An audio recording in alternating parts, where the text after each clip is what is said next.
We're backpacking now. Get into the backpacking vibe. Come to Byron Bay. Oh, it is awesome. Well, be careful. Muff before mates is actually a crime in Australia. Hi guys, thanks for talking to me today. That's all right. Awesome. So, coming off the huge success of the first film, what were the feelings going into the Inbetweeners 2? Had it not been for the fact that after, you know, 2.5, 3 years that people were still saying to us, please do another film, fans saying, when are you going to do another film, we want to see another film. If it hadn't been for that, if we just had a good idea and the fact that we missed each other and that we loved doing it, that probably wouldn't have been enough to make us do another film, because we would have gone, well, people probably don't want us to do another one. But our fans did, and if it wasn't for them, we definitely wouldn't have done this. It just wouldn't have happened. And thanks to them, because this is the most fun that we've had filming the Inbetweeners. And how was it on set together? Do you guys, on your days off, do you still stick together, or are you sick of each other by We stick together quite a lot, to be honest. I think we don't have other friends outside this group. I mean, this is literally it. I think we're sort of addicted to each other. I think, yeah, like we hate going back. On our days off from filming, we were just like the Inbetweeners. Like, we had one day off when we went to the breakfast. We went for breakfast. We went to the pancake place for breakfast. So we played mini golf. We had a little fight. Yeah, that was quite funny. Simon had really quite an aggressive fight on the mini golf course because they were accusing each other of cheating.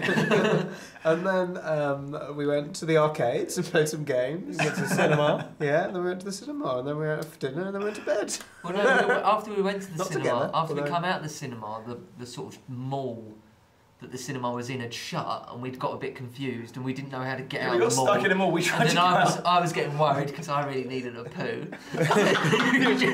it was just.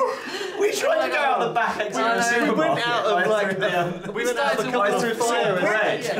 We ended up on a roof. Yeah, upstairs. We all got a little bit giggly and like we were being naughty because we went out of these fire escapes and stuff. This does sound like the epic plot of the Inbetweeners 3. It was. Yes.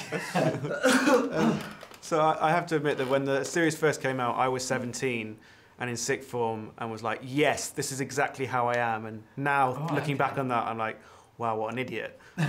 So how do you sort of interplay that, keeping with that original relatability that we all had with all your original fans, to the idea of bigger and better?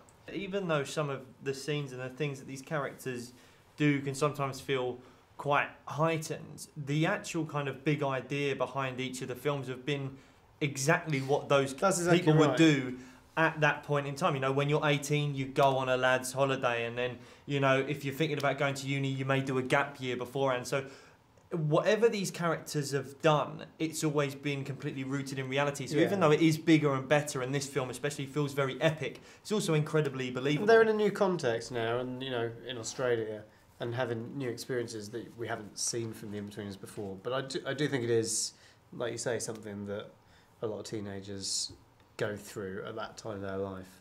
And I think we're pretty confident it retains that relatability. So I think you've all sort of maybe agreed upon we're not seeing an Inbetweeners 3. So in that instance, what is it that you want audiences to sort of take away from the, not necessarily just this film, but what's the lineage you want to leave? We don't really think about that, to be honest. Just funny. Our priority at all times is to make it as funny as possible. We're trying to make the funniest film that we can. So if people come out of it and they've laughed a lot, that's all we... I think you only have a shot at a lineage if people watch it to begin with, and if it's not funny, they won't. So I suppose we're just trying to get that first bit right. And that's just what we want to do. We just want to make people laugh. Sorry. Simon, swear on your hoodie you're not going to cheat on me. I just love you so much. Basically, I just need to kill myself.